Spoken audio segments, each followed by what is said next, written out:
Jules for breakfast. It's a good way to start the morning. She mood in the morning and all day. Bundy's 93.1 Triple M. I've solved it. I've figured a way to save the turtles that involves us drinking beer. Okay. Yes. Okay. All right. Here's the thing, though, JB. You're doing Dry July, so you can't participate in saving the turtles. I'm more than willing to make up for it come August. Okay. Well, here's my great idea. And here's the thing that is concerning me.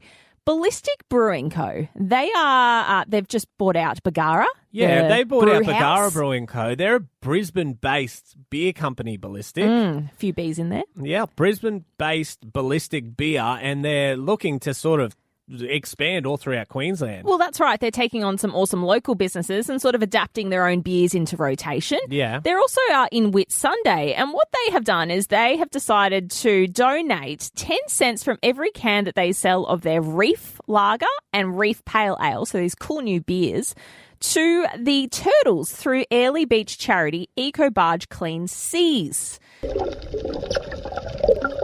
There's the sound effect of turtles mating. That's right. Okay, so up there, Ballistics Beer are doing 10 cents from any tin they sell goes to help out the turtles only in that area. That's right. That's so right. essentially the funds go towards feeding them, medicating turtles on the Great Barrier Reef. So that's pretty cool. Like, it's an interesting concept to be able to care for these majestic creatures, but also, you know, you feel good about yourself. You can have your own beverage and then it goes towards a good cause. But it got me a little annoyed, right? Because we're totally awesome here in Bundaberg. Well, I've never been to a place where the mayor attempts to start chants going totally awesome and succeeds. I've never been to a place where there's a turtle-shaped roundabout, a turtle-shaped car park, a turtle conservation centre at Monrepo. Don't forget the mascot. The mascot of the turtle. There are turtles. If you think of turtles, you think of Bundaberg. Well, and that's right. The amazing sights that we see here. It's on our billboards on the way into town. So, Yep. And then the other part of it, Ballistics Beer Co. have just come to Bundaberg That's and right. are joined with Bagara Brewing. So why the hell isn't this happening here? I mean, we need to start a campaign. I think it would be unfitting if we didn't do this. We owed this to Bundaberg because Mayor Turtle Jack, we've asked him to call him that. Surely he would get behind having a Bundaberg, you know, the brew house brewery drink through Ballistic. We could get something and then we could have our own 10 cents that go off to the Monrepo Centre. Yeah, what would you say if we do like a bit of a campaign? So what if we get together the likes of Turtle Jack, if we get together people from Monrepo, if we can get together, do an ad. Yes. And you and I can go and pitch it to Ballistic Beer here in Bundaberg and see if we can't bring this same thing. Yes, we could get artists on board to draw some turtles, maybe get Aboriginal art on the cans. And we could launch it down there at Bagara Brewing Co. If we do it at the start of August, Have a I can little get event. right up it. Yeah, of course you say that. It's Dry July. I'll take it, yeah. We won't do it in July. Don't No. worry. There's no point in that. We need more planning time. But, all right, I've taken some notes. You and I got some work to do. I'd love to bring this to fruition because if you think of turtles, you think of Bundaberg. We got Ballistic Beer. Let's drink beer and let's feel good saving turtles while we drink the beer. Love it. It's Triple M. JB and Jules for breakfast. Bundy's 93.1 Triple M. Jules, I don't think I'm alone in this situation. I feel like there's a few other people. Right. And it all boils down to trying to get a bargain on salt. Salt. On salt. We're talking like salt and pepper salt. Salt and pepper salt. Do you cook with salt? I do. I love cooking with salt. I throw it in most of my cooks. I throw a bit on top of my food. My mum always gets up me and says, "You'll kill your taste buds." And I go, "Yep, I know. Sorry, Mum." A little bit of seasoning. A little bit of seasoning is always good. However, if you take the words from Kramer from Seinfeld, if you need to use salt, you didn't cook it good enough. Oh, really? Is that what he says? That's what he says. But I'm caught up in this debacle where I'm overrun with salt in the pantry at the moment. You're overrun. Is that there's too much salt in your pantry? So Jess does a majority of the grocery shopping. And what we have is we have the nice salt and pepper grinders that we got for our wedding. So do you know salt and pepper grinders? Yeah, so they like custom made beautiful ones. Yeah, they're pretty nice ones. And you put the rock salt in it, so it's not your normal thing. Little pink Himalayan. Yeah, we do go the pink Himalayan actually. I don't think it tastes any different, but Jess seems to be excited by the pink. It looks fancy. It does look fancy. And so anyway, we've got this fancy one, and what we do is buy the packet of rock salt to put into the grinder. Okay. So instead of buying a new grinder every time, you just get the packet and you pour it in there. Yes. What Jess has done is gone, all right, we've got the new grinder, we've got that there. I find it easier to pour it out of the plastic bottle of rock salt you can buy.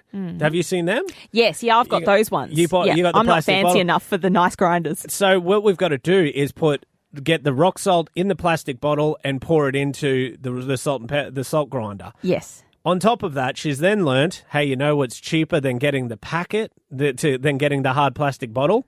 Getting the packet. Yes, because you get bulk. Yeah, so she gets the bulk packet. So now whenever a grocery shop happens, old Justin's job is to get the rock salt from the soft packet into the hard bottle, so then it's easier for us to pour from the hard bottle into the salt and pepper grinder. This all sounds like a lot of work for like a bit of salt. It's like a babushka of salt, and I don't know what to do about it. What do you suggest I do, Jules? Well, you're the cook in the household, right? Yeah, Can't you make the decisions? Yeah, you know what? Stuff this. We're going back to sacks of salt. Thank you for the wedding gift, whoever gave it to us. But I'm off it. I don't want it. I'm sick of this salt debacle. JB and Jules for breakfast. Bundy's 93.1 Triple M. Now, JB, there are times when a news headline gets you good. It traps your finger from scrolling through your Facebook feed. Yeah, I love it when you see those news headlines and you're like, oh, this is going to be good. And 9 times out of 10, it's pretty crap. Yeah, well, this one, it got me good. How's this for a headline?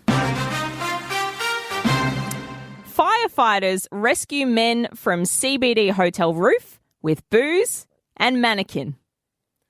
Firefighters rescue men from CBD hotel roof with booze and mannequin. So firefighters rescued men from a roof with booze and a mannequin. What the hell has happened in this story? Can I have a guess? Sure. So my guess, should we play a little game with this? Yeah. Have you read the rest of the story yet? No. Oh, so you haven't read it. So I've got an inkling, but I don't know if I'm correct. It could go two ways, I think. How's this? What if we've got the headline. I'll have a guess at what I think the story is. You have a guess what you think the story is. Yep. And then we'll play what the real story is. Who's right? Who's closest? Yeah, let's challenge it. Okay. All right, what do you got? So mine on the news headline, that is... Firefighters rescue men from CBD hotel roof with booze and mannequin. Yep, the firefighters rolled up on the main street. They noticed 2 men trapped up on the roof of this building.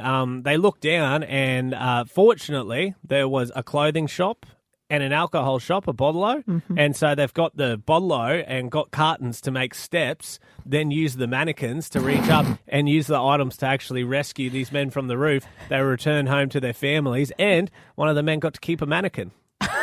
So using them as apparatus to get up to the roof. I think the firefighters used the mannequin and the booze to save the lives of these men. Or potentially, did they use the booze and the mannequin to lure them off the roof? Oh, they dressed it up as a sexy lady. Sexy lady with a carton of beer going, come on. Well, all right, what do you think it is? Well, that's what I think. I reckon they have used the booze and the mannequin to lure them out and say, hey guys, you can jump down here and you can get this prize. So they were so they're up on the roof and they set it up with a sexy mannequin. The guys go, oh, we better go say good day down there. That's she's a beautiful got beer lady. As well. Nah, she's fake. Well, all right. I found the original news story and it came from the Queensland Briefing. 2 men who were found on the roof of a Mackay CBD with a mannequin and 2 slabs of booze have been fined. Firefighters were called out to rescue the 24-year-old Cleveland man and 23-year-old Mackay man from the roof of the Victoria Street Hotel in the early hours of Tuesday morning. They both copped $270 fines for participating in high-risk behaviour. Oh, well, so it was just a couple of wankers up on the roof with a mannequin and alcohol. I like our versions better. Yeah, it's Triple M. JB and Jules for breakfast. It's a good way to start the morning. Mood in the morning and all day. Bundy's 93.1 Triple M.